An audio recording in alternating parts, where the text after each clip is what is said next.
오늘은 우리를 찾아오신 하나님이란 제목으로 말씀을 전하도록 하겠습니다. 여러분, 우리는 이민생활 하면서 고국이 많이 그립지 않습니까? 그렇기 때문에 가끔씩 또 한국 드라마를 보게 됩니다.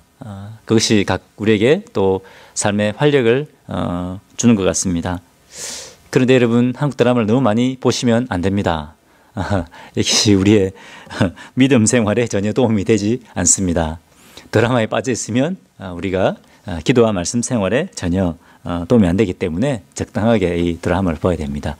1시간 드라마를 보면 여러분 1시간 말씀과 그죠? 기도하는 시간을 가지셔야 됩니다. 그렇지 않으면 우리가 하나님 말씀의 가치관대로 사는 것이 아니라 세상의 가치관에 늘 묶여서 살게 됩니다.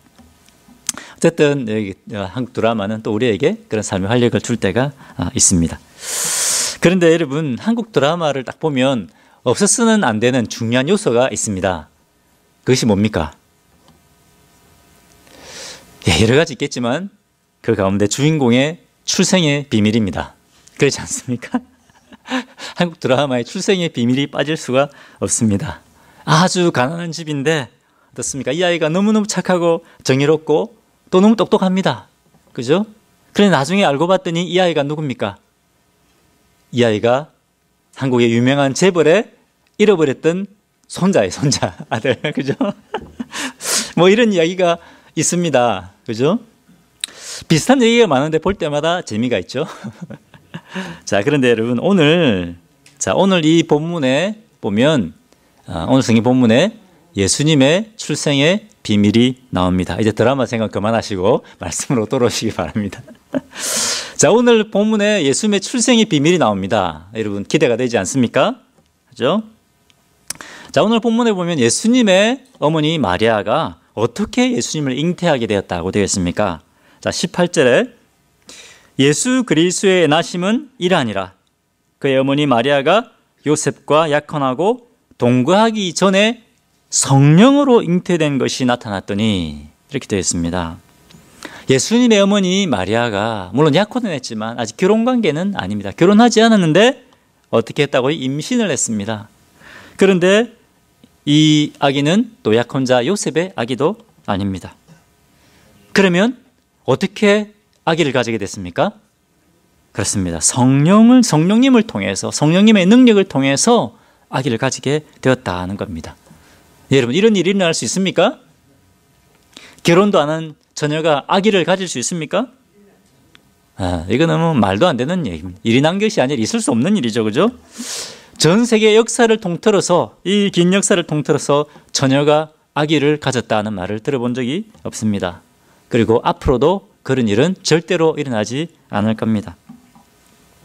자, 그런데 오늘 이 본문은 그 비밀을 우리에게 보여주고 계십니다.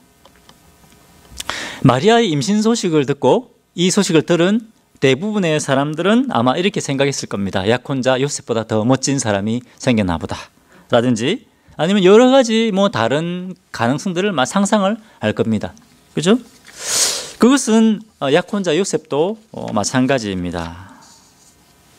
이 유대 사회에 있어서 약혼이라고 하는 것은 오늘날 우리의 약혼과는 개념이 다릅니다. 훨씬 더 구속력이 있었습니다. 그래서 약혼을 하게 되면 거의 남편과 아내와 같은, 물론 이제 정식 결혼식을 해야 같이 동거를 하게 되지만 그 전에도 남편과 아내로서 굉장한 그 구속력이 있었습니다. 그렇기 때문에 이 요셉이, 이 마리아가 임신을 하게 됐다는 이 소식을 듣고 어떻게 했겠습니까? 남편인 요셉이 너무나 충격을 받지 않았겠습니까? 밤에 잠을 제대로 잘 수 있었겠습니까? 밥이 제대로 넘어갔겠습니까? 그죠? 엄청난 충격입니다. 그런데 보통 사람이라면 어떻게 하겠습니까? 보통 사람이라면 이런 일을 겪으면 사랑이 바뀌면 뭐가 되죠? 증오가 됩니다. 증오가. 그죠? 아마도 이 마리아와 이 아기에게 해를 끼치고 싶은, 이 아기가 잘 안 됐으면 좋겠다, 그런 마음까지 품게 될 겁니다. 그런데 오늘 보면 19절에 보면 그의 남편 요셉은 의로운 사람이라 그를 드러내지 않고 가만히 끊고자 하여 라고 되어 있습니다. 이 요셉은 하나님을 사랑하고 하나님을 경외하는 의로운 사람이었다는 겁니다. 그래서 보통 사람들 같으면 막 그것을 드러낼 텐데 그렇게 하지 않고 어떻게 했냐면 그냥 조용하게 이혼하고 마리아의 관계를 정리하려고 했다는 겁니다. 그런데 20절입니다. 20절에 이 일을 생각할 때에 주의 사자가 현몽하여 이르되 다윗의 자손 요셉아 내 아내 마리아 데려오기를 무서워하지 말라. 그에게 잉태된 자는 성령으로 된 것이다. 이렇게 천사가 나타나서 이렇게 말씀을 전했습니다. 이 일을 생각할 때라고 되어 있는데 사실 이 원어적인 의미는 굉장히 뭡니까? 깊이 고뇌하는 겁니다. 굉장히 힘들어하고 그죠? 너무너무 고민하는 겁니다. 그렇지 않겠습니까, 여러분? 그런데 이렇게 깊이 고뇌하다가 요셉이 잠시 잠이 드는 것 같습니다. 잠이 들었는데 누가 나타났죠? 주의 사자, 천사가 나타났습니다. 다윗의 자손 요셉아! 천사가 하나님의 메시지를 전하기 시작합니다. 내 아내 마리아 데려오기를 무서워하지 말아라. 무서워한다는 말은 뭡니까? 두려워하지 말아라. 그래서 이상하게 여기지 말아라. 이런 말입니다. 마리아는 부정하게 아기를 가진 것이 아니다. 절대로 그렇지 않다. 성령님을 통하여 아기를 가지게 되었다. 임신하게 되었다. 여러분, 이 마리아와 요셉과 마리아는 약혼한 관계입니다. 그죠? 이게 우리보다 더 약혼의 관계는 더 강한 관계입니다. 곧 이제 결혼합니다. 그죠? 그러면 그 결혼 관계를 통해서 충분히 아기가 태어날 수 있습니다. 그죠? 하나님께서 그렇게 아기를 보내줄 수 있습니다. 그렇지 않습니까? 그런데 왜 하나님께서 그렇게 하지 않으시고 마리아가 아직 결혼하지 않았을 때 처녀의 몸일 때 성령을 통해서 아기를 가지게 했을까요? 그 이유가 뭘까요? 그것은 뭐냐? 성령님을 통하여 임신하게 됐다는 것은 이 아기가 사람의 방법으로 태어나는 것이 아니라, 그죠? 사람의 뜻이 아니라 누구의 뜻이죠? 하나님의 뜻으로 태어나는 하나님께서 보내시는 아기다. 그런 말입니다. 이 아기는 하나님의 뜻에 의해서 하나님께서 보내시는 아기다. 이 말입니다. 어떤 사람은 그러더라고요. 나는 예수를 믿고 싶어도 처녀가 잉태해서 아기를 낳았다. 난 그거 절대 못 믿겠다. 그런 일이 어딨냐? 거짓말이다. 이 말, 예수님의 탄생 이야기가 거짓말이다. 난 절대 못 믿겠다. 그런 얘기를 하더라고요. 여러분 그런 얘기 들어보셨습니까? 여러분 친구들 가운데 그런 얘기를 많이 들으셨을 겁니다. 특히 크리스마스 때가 되면 그런 얘기를 하게 됩니다. 그런데 여러분, 맞습니다. 사람에게는 불가능한 일입니다. 그렇죠? 사람에게는 절대로 일어날 수 없는 일입니다. 그런데 누가 하신 일입니까? 하나님이 하신 일입니다. 하나님이 하신 일이기 때문에 충분히 가능한 일입니다. 왜 그렇습니까? 창세기 1장에 누가 천지를 지으셨다고 말씀하고 있죠?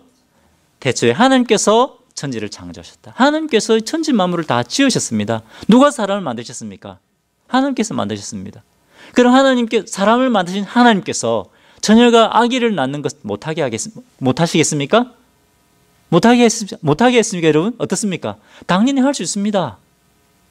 누가복음 1장에 보면, 마태복음 1장에는 주의 천사가 요셉에게 나타났습니다. 그죠?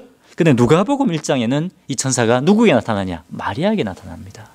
마리아가 그렇게 얘기합니다. 저는 남자를 알지 못합니다. 아직 결혼 안 했다 이 말이에요. 어떻게 이런 일이 날 수 있습니까? 라고 했을 때 천사가 뭐라고 했느냐? 1장 37절에 천사가 이렇게 말합니다. 대저 하나님의 말씀은 능하지 못함이 없느니라.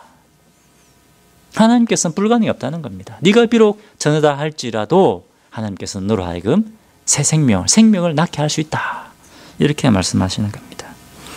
하나님께는 전혀 이상한 일이 아닙니다. 불가능한 일이 아닙니다.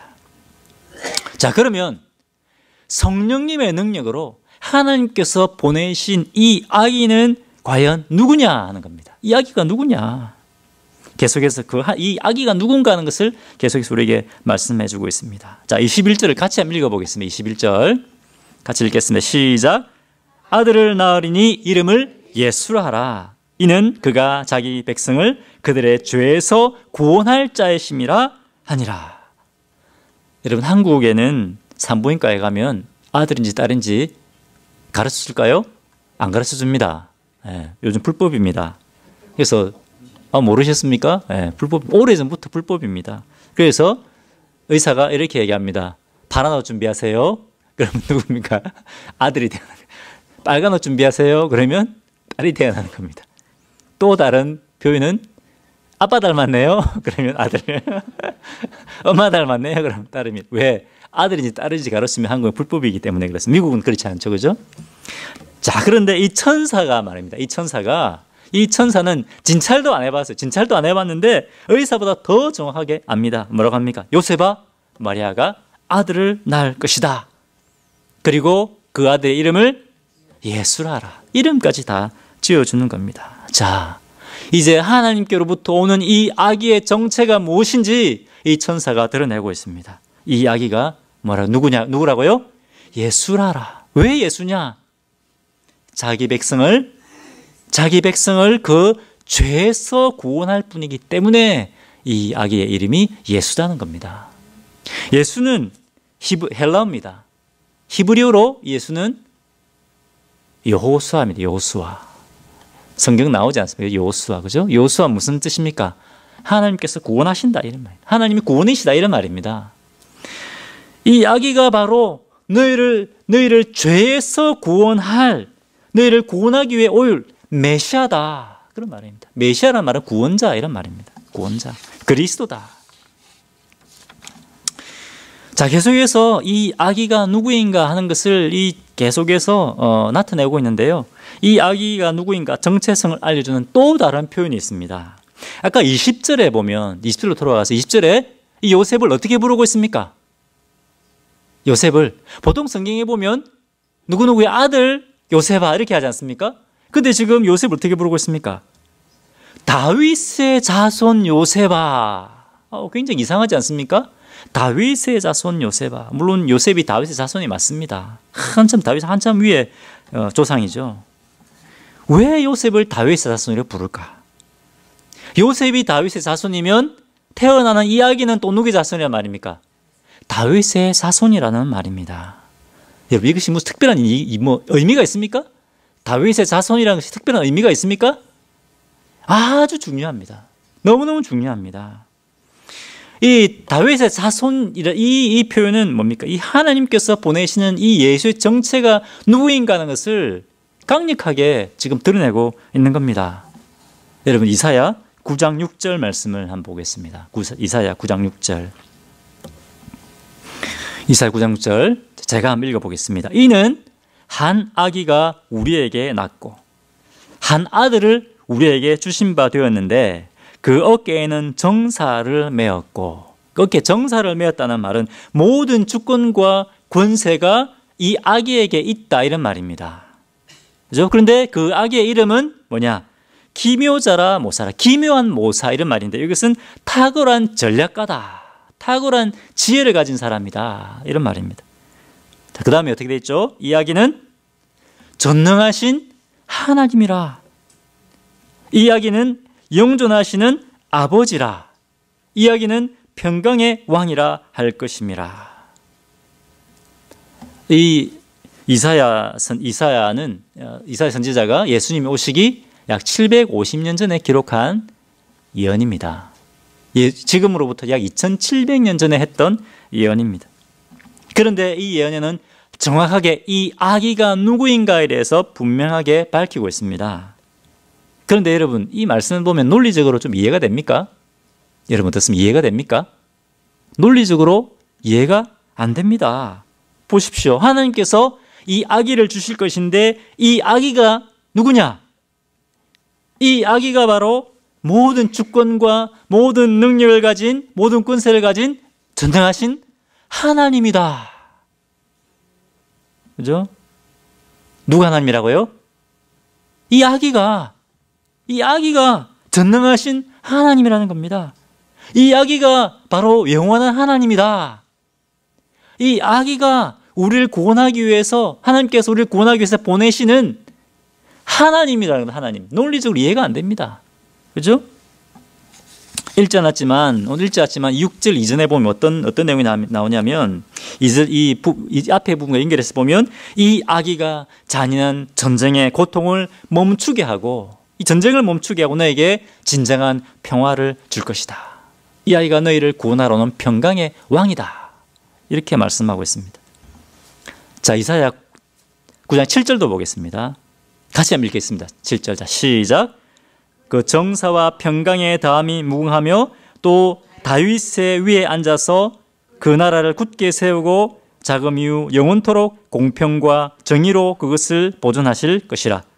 만군의 여호와의 열심히 이를 이루시리라. 이 아기가 어디서 통치한다고 되어 있습니까? 다윗의 왕 위에 앉아서 통치한다는 겁니다.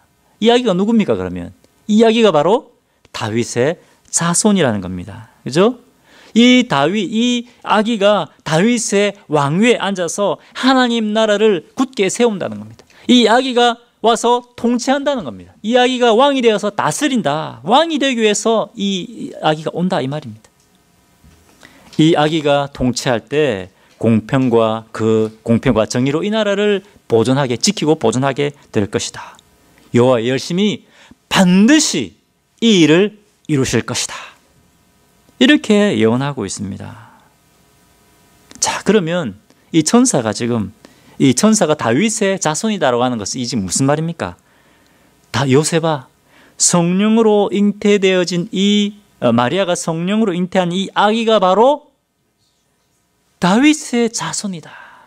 너희를 정의와 공평으로 다스리기 위해 오시는 왕이다. 하나님이다. 이 말입니다. 이 아기가 누구라고요? 하나님이다. 이 아기가 우리를 찾아오신 하나님이시다. 우리를 구원하기 위해 찾아오신 하나님이다. 이런 말입니다. 할렐루야. 네.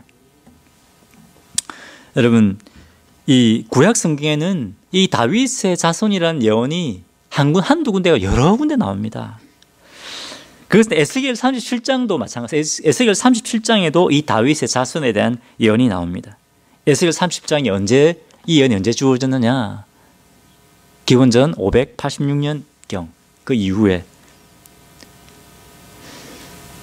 이 당시 어떤 일이 일어났습니까? 바벨론이 쳐들어와서 뭡니까? 예루살렘 성전이 완전히 파괴되고, 그죠? 예루살렘은 완전히 그냥 폐허가 되어버렸습니다. 그리고 이스라엘 백성들이 어떻게 됐습니까? 바벨론 포로로 끌려갔습니다. 엄청나게 멉니다. 그 포로로 끌려가서 포로 생활을 하는데 이제 예루살렘, 이스라엘 백성들 완전히 망했습니다. 이제 나라도 망했습니다. 완전히. 그죠? 성도 무너지고 성전도 무너지고 다 망했습니다. 이제 포로로 끌려와서 무슨 소망이 있습니까? 미래가 있습니까? 이 포로들에게? 아무 소망도 없고 아무 미래가 없습니다. 그런데 이스라엘 백성들이 왜 망했습니까? 왜 망했습니까? 이 사람들이. 죄 때문에 망했어요. 죄 때문에. 하나님께서 아무리 말씀하셔도 그 말씀을 듣지 않는 겁니다. 아무리 회개하라고 해도 회개하지 않는 겁니다. 그 죄 때문에 망한 겁니다. 이스라엘 백성들이. 자기 죄 때문에 망한 거예요. 그런데 하나님께서 이 완전히 망해버린 이 이스라엘 백성들을 불쌍히 여깁니다. 긍휼히 여기겠습니다. 그래서 내가 너희들을 다시 회복시키겠다. 아무 소망이 없는 그 가운데서 내가 너희를 다시 회복시키겠다라고 하는 것이 에스겔 37장입니다. 누구를 통해서 어떻게 회복시키느냐? 37장 24절입니다. 제가 읽겠습니다. 내 종 다윗이 그들의 왕이 되리니. 누가 왕이 된다고요? 그 종 다윗이. 다윗이 여기 또 나옵니다. 그들에게 다 한 목자가 있을 것이라 그들이 내 규례를 준행하고 내 율례를 지켜 행하며. 하나님 말씀 듣지 않고 불순종하고 하나님 무시하고 말씀을 무시했던 이 이스라엘 백성들이 어떻게 된다고요? 이제 하나님의 규례를 준행하고 내 율례를 지키게 될 것이다. 누가 통치할 때? 다윗이 통치할 때 다시 회복시키겠다 이 말입니다. 하나님께서 이 다윗을 통해서. 25절에 내가 내 종 야곱에게 준 땅 곧 그 열조가 거하던 땅에 그들이 거하되 그들과 그 자자 손손이 영원히 거할 것이요 내 종 다윗이 영원히 그 왕이 되리라. 무슨 말입니까? 완전히 망해버린 이 예루살렘으로, 이 예루살렘 땅에 너희들이 다시 살게 될 거다 이 말입니다. 그 땅에서 내가 영원히 거하게 될 것이다. 너희뿐만 아니라 너희 자손 대대로 거기서 영원히 살게 될 것이다. 누가 다스릴 때? 내 종 다윗이 영원히 그 왕이 되리라. 그죠? 다윗이 와서 그것들을 회복시키실 것이다. 폐허가 되어버린 예루살렘을 다시 회복시키겠다. 누구를 통해서? 다윗을 통해서. 다윗의 자손입니다. 요셉아, 바로 이 아기가 예언된 다윗의 자손이다. 그것을 요셉에게, 그리고 유대인들에게, 우리에게 말씀하고 있는 것입니다. 여러분, 이 아기가 바로 우리를 구원하기 위해 찾아오신 다윗의 자손 하나님이십니다. 우리를 찾아오신 하나님이시다. 이 예수님은 모든 상황이 끝나버린 상황 가운데서 아무 소망이 없는 상황에서 우리를 구원해내실 수 있는 분이십니다. 여러분, 내 인생이 이제 망했다. 내 인생이 뱅크럽 됐다. 파산했다. 더 이상 소망이 없다. 그렇게 생각하십니까? 예수님이 오시면, 다윗의 자손 이 예수님이 오셔서 파산한 우리의 인생을, 죄 때문에 파산한 우리의 인생을 새롭게 회복시키겠다고 우리에게 말씀하고 있습니다. 여러분, 여러분에게 어떤 문제 있습니까? 더 이상 해결 가능성이 없다고 생각하십니까? 아닙니다. 예수님이 오시면 아무 가능성이 없는, 가능성 0%, 그것을 하는 모든 상황들을 변화시키시고 회복시켜 주십니다. 믿으십니까? 자, 그런데 이 다윗의 자손이 오셔서 어떻게 그 백성들을 구원시키시느냐 하는 것입니다. 어떻게 구원시키느냐? 21절에 예수님이 그 백성을 어디에서 구원하신다고 말씀하고 있습니까? 죄에서 구원하신다. 죄에서. 지금 당장 당면한, 물론 하나님께서는, 물론 예수님 우리 지금 당장 당면한 문제를 해결해 주실 수도 있습니다. 하지만 그것이 근본적인 해결책이 아닙니다. 여러분, 배가 고픈 사람에게 뭘 줘야 됩니까? 물고기를 한 마리 주면 어떻습니까? 먹고 잠시 배가 부릅니다. 하지만 그 가난이 근본적으로 해결이 됩니까? 근본적인 문제를 해결해 줘야 됩니다. 물고기 잡는 법을 가르쳐줘야 됩니다. 물고기를 잡게 해줘야 됩니다. 마찬가지입니다. 하나님께서 오셔서, 예수님이 오셔서 우리의 당면한 문제를 해결해 줄 수 있지만 그것이 우리의 근본적인 문제를 해결할 수 없습니다. 우리의 근본적인 문제는 죄의 문제입니다. 여러분, 질병과 암과 질병은 우리의 육신을 죽입니다. 그렇죠? 하지만 이 죄는 무엇을 죽입니까? 죄는 우리를 영적으로 죽입니다. 예수님은 우리의 근본적인 문제는 이 죄의 문제를 해결해 주기 위해 오셨다고 하는 것입니다. 그런데 이 예수님이 오신 것은 우연히 그냥 오신 것이 아닙니다. 어떻게 하다 보니까 오신 것이 아니라는 겁니다. 하나님은 철저하게 우리에게 이 아기 예수님, 다윗의 자손 예수 그리스도를 보내실 것을 계획하셨습니다. 그리고 계속해서 그것을 선지자들을 통해서 우리에게 예언하셨습니다. 구약에 보면 이 예수님에 대해서 몇 번이나 예언하고 있을까요, 여러분? 몇 번이나 예언하고 있을까요? 600번이 넘습니다.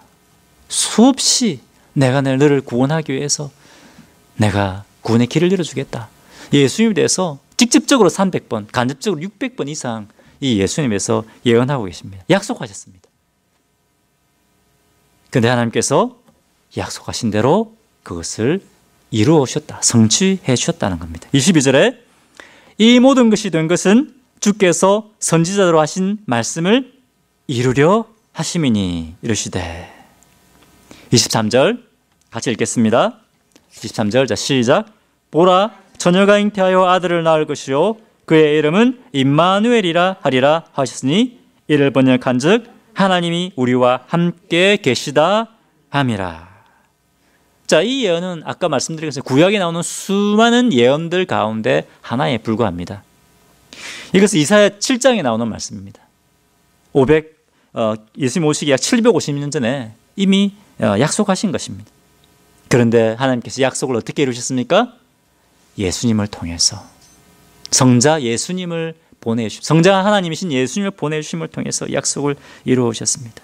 요셉아, 처녀인 마리아가 성령을 통해 이 아들을 낳게 되는 것은 바로 이 내 약속, 내 예언을 성취하기 위해서다.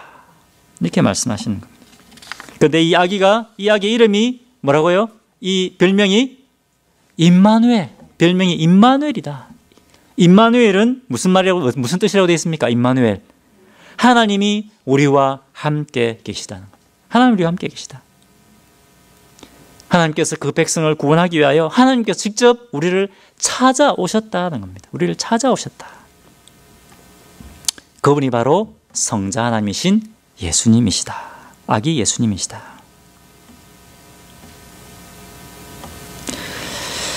그런데 여러분, 하나님께서 왜 우리를 찾아오셔야만 됐을까요? 왜 우리에게 오지 않으셨으면 안 됐을까요?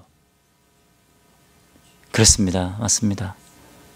어떤 방법으로도 우리 죄의 문제를 해결할 수 없었기 때문입니다. 죄의 문제. 이 죄가 우리와 하나님 사이를 갈라놓습니다. 죄가 뭡니까? 죄는 내가 주인이 되려고 하는 겁니다. 하나님께서 주인이신데 하나님께서 주인 되심을 인정하지 않고 내가 하고 싶은 대로 하고 내가 말하고 싶은 대로 말하고 내가 행동하고 싶은 대로 행동하는 것, 그죠? 내 살고 싶은 대로 사는 것, 그것이 죄입니다. 그렇게 살면 그 마지막에 된다고요? 그렇습니다. 심판입니다. 물론 그렇게 사는 것도 심판입니다. 하나님께서는 행위대로 심판하시는 분입니다. 하지만 하나님께서 우리를 사랑하시기 때문에 우리를 심판하기를 원하지 않으셨습니다. 그 어떤 것도, 히브리서에 보면 그 어떤 것도 우리 죄를 깨끗하게 할 수 없다고 했습니다. 아무리 짐승을 죽여봐라, 그 짐승의 피가 너희를 깨끗하게 할 수 없다. 오직 죄가 하나도 없으신 누굽니까? 하나님. 예수 그리스도의 피만 우리를 죄로부터 깨끗하게 할 수 있기 때문에 예수님이 우리에게 오신 겁니다. 우리의 구원의 길이 그거밖에 없었기 때문에 하나님께서 우리를 찾아오신 겁니다. 성자 하나님이신 예수님이 오신 겁니다.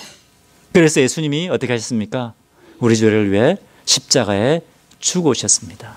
그 피값으로 우리를 주님의 것으로 사시고 이제 자기 마음대로 살던 우리들을 어떻게 했습니까?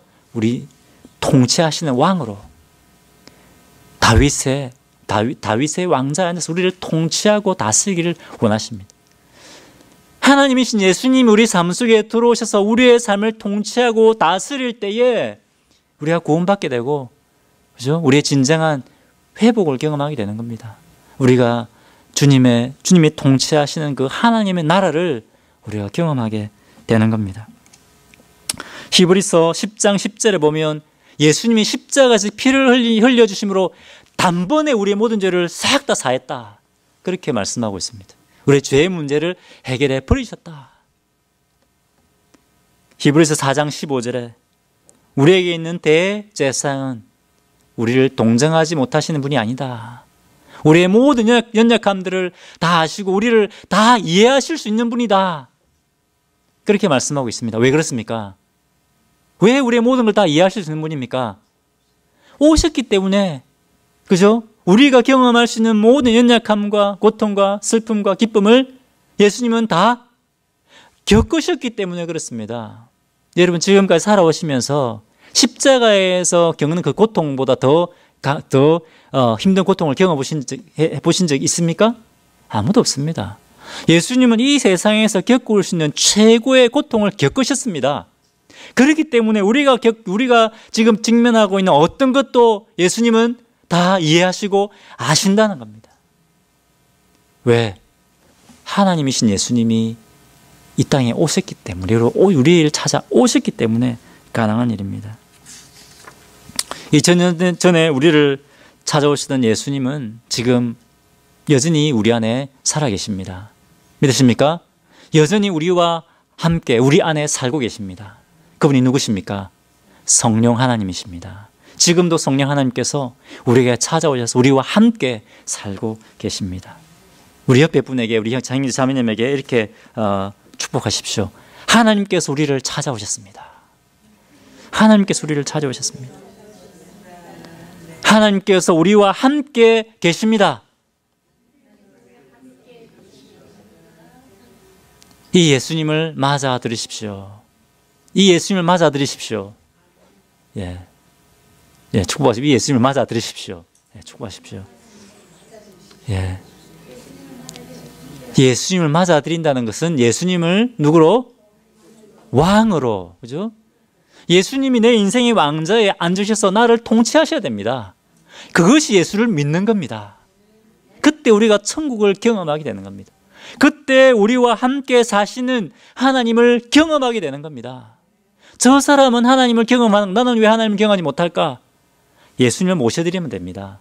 예수님을 손님이 아니라 나의 왕으로 모셔드립니다. 그때 함께 하시는 구주 대신 우리가 하나님을 경험하게 되는 겁니다. 여러분, 오늘 읽었던 이 마태복음은 누구를 위해 기록된지 아십니까? 물론 모든 사람을 위해서 기록됐습니다. 우리를 위해서 기록됐습니다. 근데 특별히 1차 독자가 누굴까요? 유대인들입니다. 복음서가 4개나 있지 않습니까? 특별히 이 마태복음은 유대인들을 1차 독자로 두고 마태를 통해서 하나님께서 이것을 기록하게 하셨습니다. 유대인들은 율법의 박사들이었습니다. 그죠? 13살이 되면 성인식을 하는데 그 모세 오경 중에 한 권을 암송을 해야 됐다고 합니다. 대단하지 않습니까? 13살인데 모세 오경 중에 한 권을 달달달 이렇게 다 외우고 그다음에 의식할 때 그것을 이제 외워야 되는 겁니다. 성경의 박사들입니다. 아마도 오늘 우리가 읽었던 이사야 뭡니까? 7장 이 말씀도 유대인들은 다 외우고 있었을 겁니다. 다 알고 있었을 겁니다. 그죠? 보라, 처녀가 잉태하여 아들을 낳으리니 그의 이름은 임마누엘이라 하리라. 이미 다 외우고 있었을 겁니다. 다 알고 있었을 겁니다. 그런데 머리로는 다 알고 있지만 이 유대인들은 예수님을 믿지 않았습니다. 머리로만 이해했고 이들은 영적인 것에 대하여 전혀 관심이 없었습니다. 유대인들은 성경을 너무 잘 알고 있었지만 하나님에 대해서, 영적인 것에 대해서 아무 관심이 없었습니다. 그것에 대해서 안타까운 마음으로 하나님께서 이 마태를 통해서 유대인들에게 이 말씀을 주고 계신 겁니다. 그런데 여러분, 이 말씀은 동일하게 우리에게도 주고 계십니다. 이 유대인들아, 너희가 십자가에 못 박아 죽인 저 예수가 바로 내가 보내주기로 약속한 메시아다. 너희가 메시아를 십자가에 못 박아 죽였다. 이제 회개하고 나에게 돌아오라. 그 말씀을 지금 마태를 통해서 주고 계신 겁니다. 이 예수가 너희를 위해 찾아온 임마누엘이다. 이 임마누엘 된 이 예수님을 너희의 왕으로 모셔드리라. 우리에게 동일하게 지금 그것을 말씀하고 계십니다. 임마누엘이 내게로 돌아와라. 임마누엘이 내게로 돌아와서 구원받아라. 내가 너를 불쌍히 여기고 긍휼히 여긴다. 이렇게 우리에게 말씀하고 있습니다. 여러분, 예수님이 우리 삶 속에 들어오실 때 임마누엘 된 예수님이 완전히 우리 죄 때문에 뱅크럽된 우리의 인생을 새롭게 살려내십니다. 회복시켜 주십니다. 이 크리스마스에 여러분, 이 주님을 다시 한번 우리의 인생의 주인으로, 왕으로 모셔드리는 우리 성도님들 되시기를 바랍니다. 그리고 이 주님의 이 영혼들을 향해 안타까이 여기는 마음, 긍휼히 여기는 마음을 가지고 임마누엘 하신 이 예수님을 증거하는 우리 성도님 되시기를 주님의 이름으로 축원합니다. 기도하겠습니다. 이 시간 우리 자신을 한번 돌아보겠습니다. 우리는 오랫동안 교회 다녔습니다. 설교도 많이 들었습니다. 아마도 오늘 제가 나눴던 이 성경 본문은 이미 해마다 크리스마스 때 들었기 때문에 너무 잘 알고 있는 말씀인지 모릅니다. 유대인들도 마찬가지였습니다. 유대인들은 말씀을 다 외우고 있었습니다. 하지만 그들에게는 하나님을 향한 사모함이 없었습니다. 행여 우리가 그렇지 않을까요? 우리가 말씀을 다 아는 것 같고 오래 신앙생활을 했지만 진짜 예수님을 임마누엘 하신 그 예수님과 인격적인 교제 만남이 없지는 않을까요? 이 시간 잠시 우리 자신을 돌아보는 시간을 갖겠습니다. 만약 그렇다면 예수님, 우리를 위해 임마누엘 하신 예수님, 우리를 찾아오신 하나님, 제 삶 속에 이제 주님을 제 왕으로 모셔드립니다. 저의 삶을 통치해 주시고 다스려 주시고 저의 인생이 천국을 경험하게 해 주십시오. 회복을 경험하게 해주십시오. 구원을 경험하게 해주십시오. 그렇게 우리가 기도하고 주님 앞에 나아가겠습니다. 기도하겠습니다.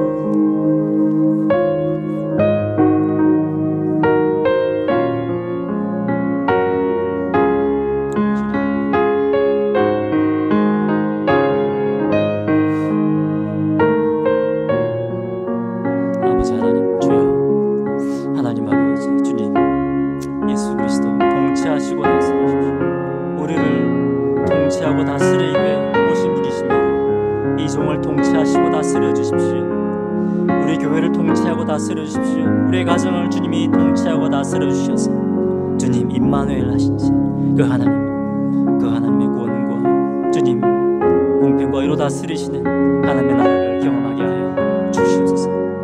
주님의 긍휼 여기는 마음으로 영원히 복음 전하는 귀한 크리스마스 시즌을 될 수 있도록 은혜를 다하여 주시옵소서.